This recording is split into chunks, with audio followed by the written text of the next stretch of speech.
Saludos oyentes de radio, gracias por escucharnos en la tarde-noche de este lunes 27 de mayo del año 2024.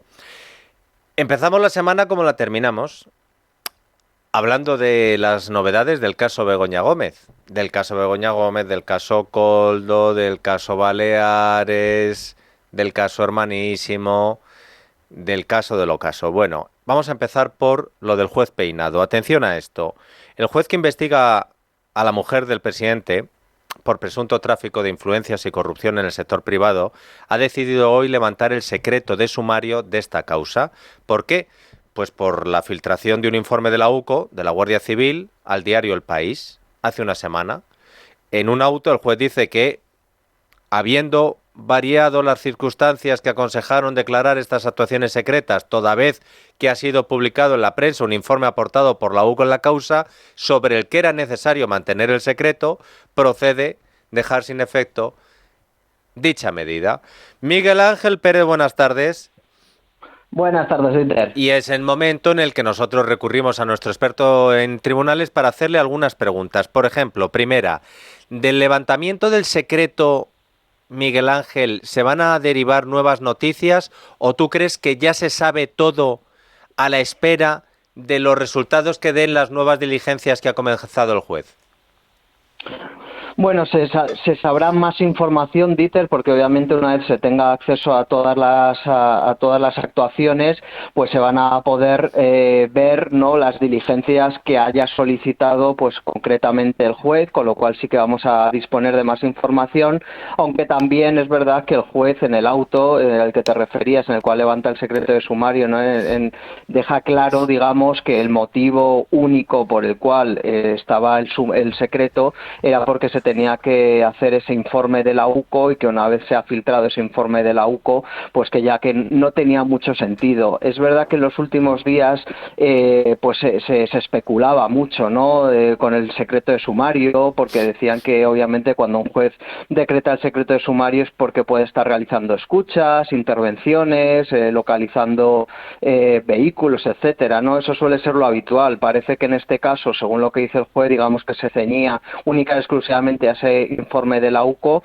y tal y como ha puesto el juez, pues negro sobre blanco, mostrando completamente su enfado y su indignación, algo que tampoco suele ser muy habitual en los procedimientos. Dejarlo así de forma tan explícita y tan clara, pues ya no le queda otra que levantar el secreto de sumario porque prácticamente ya estaba levantado, ¿no?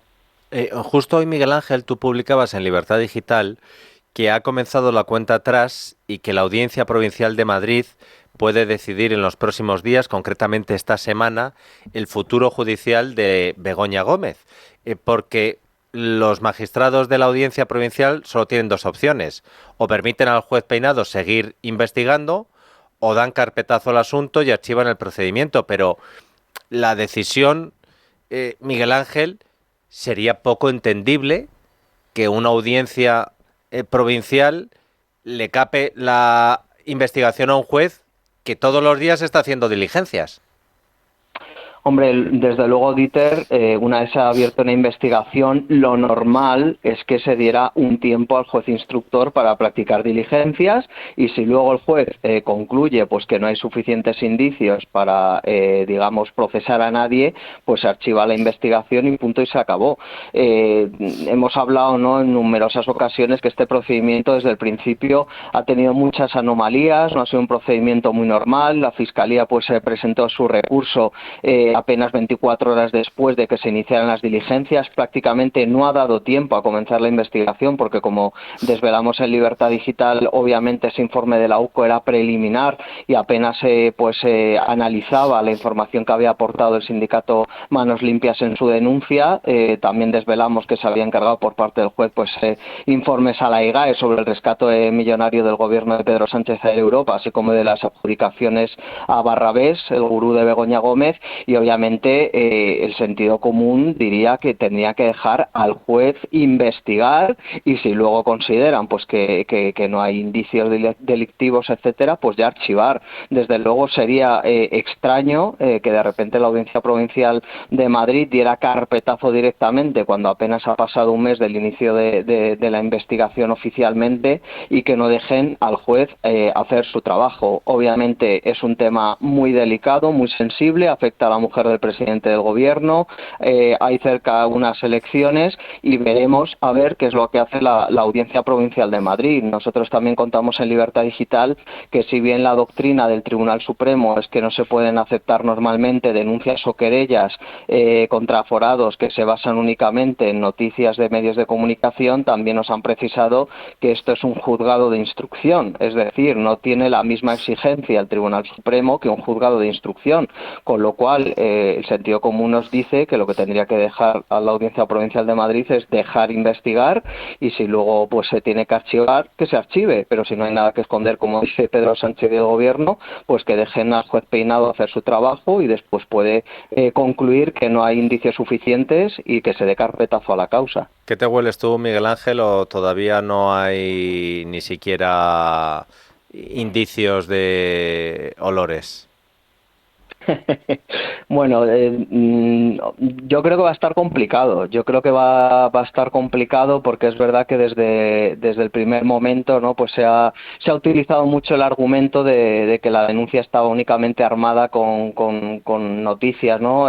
Publicadas por los medios de comunicación, y nosotros siempre en Libertad Digital hemos dejado claro que aquí el problema no es la denuncia de manos limpias con noticias de medios de comunicación, sino que la Fiscalía, que es la que tenía que haber presentado la denuncia, no lo ha hecho, con lo cual yo creo que a priori el tema va a estar complicado, pero no me han llegado olores concretos, es más bien intuición, pero lo que sí que está claro es que este desenlace pues puede ser muy próximo, como hemos contado en Libertad Digital, y en próximos días podría tomar ya una resolución final la Audiencia Provincial de Madrid y acabar por el momento o no este caso Begoña Gómez.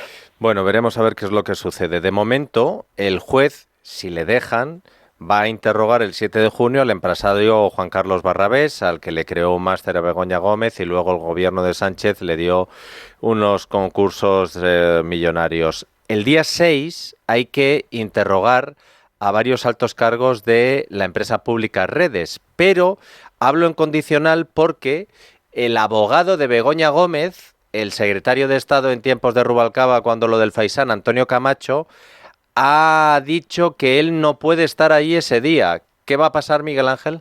Con 9 euros, tus padres en su época podían irse a cenar, echar gasolina, montarse en guateque y ahorrar algo. Tú, en tu época, con 9 euros, puedes ir a visitarlos.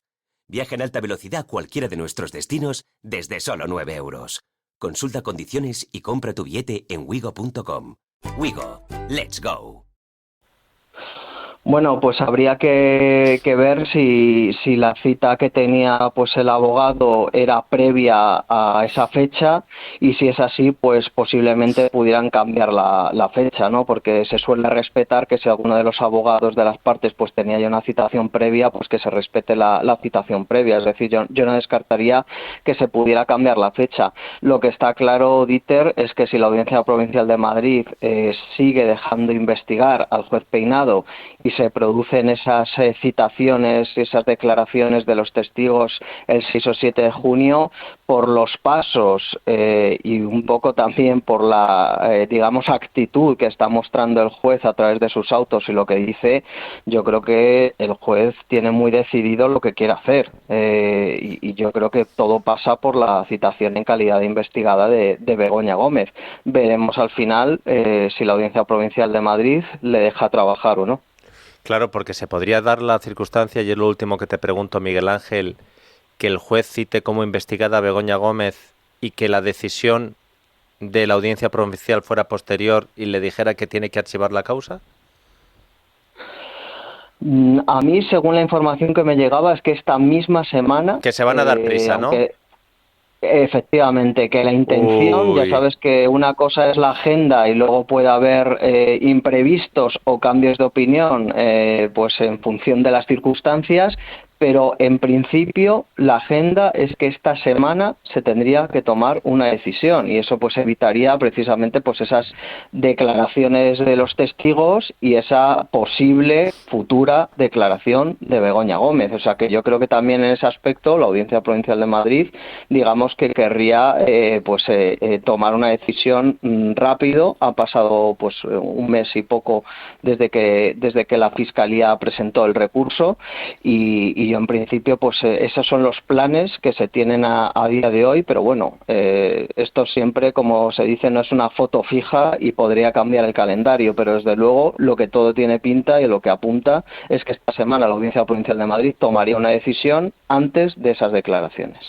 Miguel Ángel Pérez, pues estamos muy pendientes de ti y de tu información, como siempre. Muchas gracias, Dieter, un abrazo. Esto en cuanto a la derivada judicial del caso Begoña Gómez, pero vamos a la parte política, que yo creo independiente.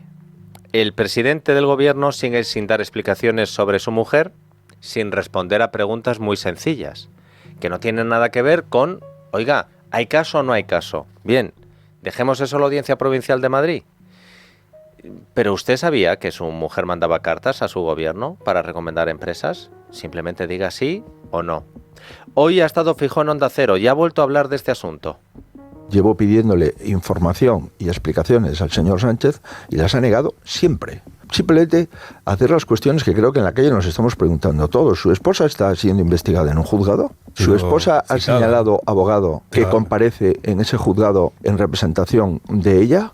Tercera, ¿usted sabía que su esposa había firmado cartas de recomendación que constaban en expedientes administrativos y que posteriormente esas empresas resultaron adjudicatarias de contratos públicos? ¿Su esposa se ha reunido o se estuvo reuniendo con dirigentes de compañías que han sido rescatadas con el dinero público? ¿Su esposa ha conseguido dinero para su actividad privada de esas empresas? No sé si será delito, pero no será bonito. ¿Usted cree que es normal que en un juzgado de la Plaza de Castilla se esté investigando la actividad comercial de la esposa del presidente del gobierno? No puede hacer lo que ha hecho. Tenga responsabilidad penal o no, hay una responsabilidad política ineludible del presidente del gobierno. El caso Begoña Gómez, por estas razones que acaban de escuchar ustedes, es el que más preocupa al presidente, pero no es el único. Vamos con lo que un día se llamó caso Koldo y que ahora estamos viendo hasta qué punto tiene extendidas ramificaciones por todo el socialismo. La UCO de la Guardia Civil está investigando 128 contratos públicos que fueron adjudicados a constructoras vinculadas al caso Koldo. Hoy el Español publicaba que el total de esas adjudicaciones entre 2018 y 2021, los 3 primeros años del sanchismo, habrían ascendido a 54 millones de euros. La inmensa mayoría de esos contratos, nada menos que 100, fueron dados a 3 empresas directamente relacionadas con Koldo García. Los 3 constructores que se habrían llevado las adjudicaciones se reunieron con el asesor de Ábalos y el guardaespaldas de los avales de Sánchez, según dicen los agentes de la UCO. Y de todas las adjudicaciones investigadas, 15 corresponden directamente a la etapa de Ábalos en el Ministerio de Transportes. El resto de contratos públicos proceden de ayuntamientos que, casualidad, en su inmensa mayoría estaban gobernados por el PSOE, o de gobiernos autonómicos como el del socialista Ximo Puig. Hay una contratación especialmente curiosa, una de Adif con Áridos Anfersa. Seguro que se les suena porque le hemos hablado de esta empresa aquí en este programa. La UCO destaca en uno de los informes que esta adjudicación se produjo el 25 de mayo de 2022, mientras que las empresas que formaron parte de la trama que se llevó el dinero no habían formado una UTE hasta el 9 de mayo, al 9 de junio de ese año. Es decir, que le adjudican una obra 2 semanas antes de haberse constituido como unión temporal de empresas. No está mal. Esto es Adif. Pero hablando de Adif, otra noticia. De Objective. El presidente de Adif participó en el amaño de un contrato de más de 20 millones de euros en 2022. Según The Objective, Hay un chat de WhatsApp en el que se desvela la participación de varios directivos de Adif, empresa del Ministerio de Transportes, en una supuesta manipulación de la puntuación técnica de un contrato que salpicaría directamente al actual presidente de Adif, Ángel Contreras, que vuelve a ser noticia. Es un contrato de una señalización de un tramo ferroviario por 20,4 millones de euros. En un principio fue la empresa francesa Thales la que se llevó la puntuación más elevada, pero los altos cargos de Adif decidieron ajustar las calificaciones para acercar las puntuaciones de las otras empresas y superar la valoración de la empresa francesa. En los chats a los que ha tenido acceso The Objective, altos cargos de Adif le dirigen a los técnicos el siguiente mensaje, a los técnicos del ministerio. La última versión tiene el 1 y el 2 cambiados con respecto a lo que habíamos dicho. Es necesario que el orden sea el que habíamos comentado. Este caso afecta otra vez al actual presidente de Adif, a Ángel Contreras, que entonces era director general de conservación y mantenimiento de la compañía. A ese puesto lo llevó Ábalos. Al ser presidente de Adif lo llevó Óscar Puente. Y de este asunto Óscar Puente no ha dicho nada. Óscar Puente es el ministro de Transportes, aunque ustedes no lo sepan porque como está tanto en Twitter parece que es ministro de otras cosas, pero del presidente de Adif no ha dicho nada. Sin salir del caso Koldo, hace una semana otra dirigente importante del sanchismo, expresidenta Baleares, ahora nada menos que presidenta del Congreso, Francina Armengol, compareció en la comisión del Congreso que investiga los contratos de emergencia para la compra de material sanitario en la pandemia. En aquella comisión en el Congreso, Armengol no descartó que hoy en algún momento hubiera hablado con Koldo García por el tema de la compra de mascarillas, pero sí dejó claro que es el actual gobierno de Baleares, el del PP, el de Marga Proens, el que dejó caducar la reclamación que ellos habían hecho para conseguir la pasta que les habían estafado en esa trama. El PSOE y Sumar citaron a la actual presidenta de Baleares, a Marga Proens, y a varios miembros del gobierno de Baleares actual a la comisión del Congreso. Y como ha continuado hoy, pues se lo vamos a contar lo que han dicho, porque es bastante interesante. Ha estado la presidenta popular Marga Proens, su consejera de presidencia, Antonia María Estarellas, y el director del Servicio Autonómico de Salud, Javier Ureña. Ninguno de los tres estaba en el gobierno de Baleares en 2020 cuando se compró casi 1,5 millones de mascarillas por 3,7 millones de euros a Soluciones de Gestión, la famosa empresa de la trama Koldo. Claro, como entonces no les podían preguntar por la supuesta estafa, lo que le han preguntado es: oiga, ¿y ustedes por qué dejaron caducar la reclamación? Lucía, ¿quién ha sido el primero en comparecer y responder?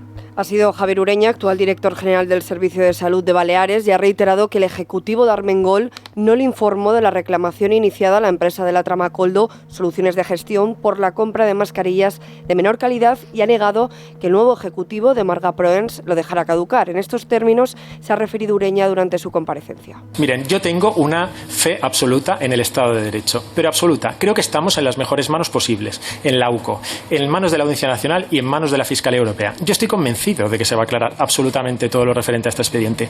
Y preocupación por mi parte no tengo absolutamente ninguna. Porque esos contactos no se han producido, porque no ha habido ninguna presión, porque el expediente no ha caducado y porque dentro de la herencia envenenada que hemos recibido, porque eso es lo que hemos recibido, una herencia envenenada, un expediente lleno de problemas guardado en un cajón, hemos hecho lo mejor que podríamos hacer en cada momento. Vamos a conseguir declarar la nulidad del expediente, vamos a ir a una liquidación para defender los derechos de los ciudadanos de Baleares y luego vamos a dejar todos que la justicia haga su trabajo.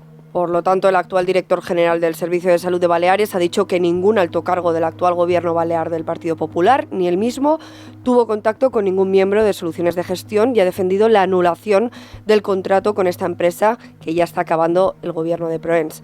Por la tarde ha comparecido la presidenta de Baleares, la popular Marga Proens, que ha arrancado su intervención recordando que cuenta con un informe de la abogacía de su comunidad que le eximía de la obligación de comparecer, pero que aún así ahí estaba. Proens ha defendido que ni Francina Armengol ni nadie de su gobierno autonómico les informó de que la Fiscalía Anticorrupción estaba investigando el caso Koldo, ni de que la Guardia Civil había entrado en la sede del Servicio de Salud en julio de 2022. Una estafa de la que ni yo ni ningún miembro de mi gobierno fuimos informados en el traspaso de poderes por nuestros predecesores en el cargo, pese a que los hechos ya estaban siendo investigados por la Guardia Civil desde un año antes, cuando incluso se personaron agentes a las dependencias del Servicio de Salud. Una estafa de la que desde que mi gobierno tuvo constancia de su magnitud ha trabajado para tratar de poner luz de manera absolutamente transparente y restituir a las arcas públicas y no perdonarle ni un euro a la empresa de la supuesta trama que operó en las Islas Baleares gracias a la mediación del señor Koldo García y mediante la contratación por el Govern de Armengol. Por eso, desde los diferentes departamentos de mi gobierno se han trabajado en tener abiertas todas las vías para reclamar los 3,7 millones estafados por la supuesta trama a Baleares. Cuando se tuvo conocimiento a raíz de las detenciones, se inició una auditoría del expediente de compra de las mascarillas a la empresa Soluciones de Gestión, en la búsqueda de las vías más solventes y sólidas de reclamación del importe íntegro, tanto por la vía administrativa como por la vía judicial. Han escuchado a la presidenta actual de Baleares en la comisión del Congreso. En el Senado hay otra comisión y ahí tiene mayoría absoluta el PP. ¿Y qué va a hacer el PP? Pues llamar a comparecer la semana que viene al expresidente de Baleares, Francina Armengol, porque el PP ha dicho que se ha probado que Armengol ha mentido y como mentir en una comisión de investigación en el Congreso es delito, pues quieren llamarle a Armengol en el Senado para preguntarle porque ha dicho una cosa que no es cierta. Así que caso Koldo, caso Begoña, caso Armengol. Otro asunto que está provocando también muchos titulares de prensa es el llamativo aumento de patrimonio del hermano de Pedro Sánchez desde que comenzó a trabajar para la Diputación de Badajoz en julio de 2017 hasta diciembre de 2023. Hoy Voz Populi publica una información interesante. En esos años, David Sánchez Pérez Castejón, David Azagra como nombre artístico, cobró un sueldo de unos 50 y poco mil euros al año, pero elevó su patrimonio en 1,7 millones de euros. Incremento del patrimonio que se produjo a partir de 2021 después de haber vuelto de una excedencia que tuvo en 2020. En esa etapa su patrimonio pasa de 270.000 euros a 1,8 millones de euros y en 2023 supera los 2 millones de euros. Claro, el hermano de Pedro Sánchez no declara IRPF en España, no solo no paga los mismos impuestos que ustedes, sino menos, sino es que además el que fiscaliza estos aumentos del patrimonio no es la Agencia Tributaria Española, es la portuguesa. Cuando el PP se ha enterado de esta noticia, en las redes sociales el portavoz Miguel Tellado ha escrito: la ministra Montero tendría mucho que decir sobre el curioso aumento de patrimonio del hermano de Sánchez. Lástima que no tribute en España, sino en Elvas, un pueblo de Portugal. Claro, a la ministra de Hacienda, que le gusta tanto hablar de las declaraciones de otros y que bajo su responsabilidad política se filtran declaraciones tributarias de otros, lo del hermano de Pedro Sánchez, de momento que yo sepa, no ha motivado ninguna comparecencia. Pero hablando de filtraciones de datos, hace 10 días, un agente judicial del Tribunal Superior de Justicia de Madrid fue a la Fiscalía Provincial de Madrid para entregar en mano el requerimiento del juez instructor de la causa abierta contra 2 fiscales de Madrid por un supuesto delito de revelación de secretos. En ese escrito, entregado en mano, se ordenaba a la Fiscalía que identificara a las personas que intervinieron en la decisión de hacer público el comunicado en el que se daban datos de una persona y también al máximo responsable de la Fiscalía que dio el visto bueno a ese comunicado. Como en la resolución no se especificaba quién debía recoger el documento, en la Fiscalía de Madrid se negaron a recibir un documento que llevaba un agente judicial del Tribunal Superior de Justicia de Madrid. Cuenta hoy El Mundo que el pasado miércoles el juez instructor de ese Tribunal Superior de Justicia de Madrid ha tenido que dictar una nueva providencia en la que señala que el requerimiento de información debe ser atendido por la teniente fiscal de la Audiencia Provincial, Begoña Sánchez Melgar, para que ya no haya excusas, y que el plazo para facilitar la información ya no son 15 días, que son 10 días. Es que hay a tribunales a los que no les gusta que le tome el pelo, ni siquiera los de la Fiscalía. Esta mañana la presidenta de la Comunidad de Madrid, Ayuso, hablaba de este tema, de la filtración de datos de su pareja en Telecinco. Yo lo que digo es que este trato a mí me parece salvaje, porque en el 95% de los casos todo quedan acuerdos con Hacienda, no se filtran esos acuerdos y la Fiscalía no se pone a la cabeza dividiendo a la Fiscalía en canal para intentar dejar a este señor de delincuente y además, como digo, dando todo tipo de información que es personal por todos los medios de comunicación al unísono y que el presidente del gobierno le dedique minutos a un particular, a un ciudadano al que se le han vulnerado sus derechos simplemente por el hecho de ser la pareja de. ¿Se acuerdan cuando el Tribunal Supremo dictó una resolución y Meritxell Batet, cuando llegó al Congreso porque era sobre un diputado, dijo: es que yo no sé cómo hacer cumplir esto, ¿me puede decir el Supremo cómo tengo que? Y el juez Llarena le mandó un burofax a Batet y dijo: las resoluciones del Supremo no se interpretan, se cumplen, hágalo. Y Batet tardó 0, a ver cuánto tarda la teniente fiscal, en responder al juez instructor del Tribunal Superior de Justicia de Madrid, porque le ha dado 10 días. Y lo siento por algunos, pero esos 10 días se cumplen antes de las elecciones europeas. La noche de Dieter, con Dieter Brandau, en Es Radio.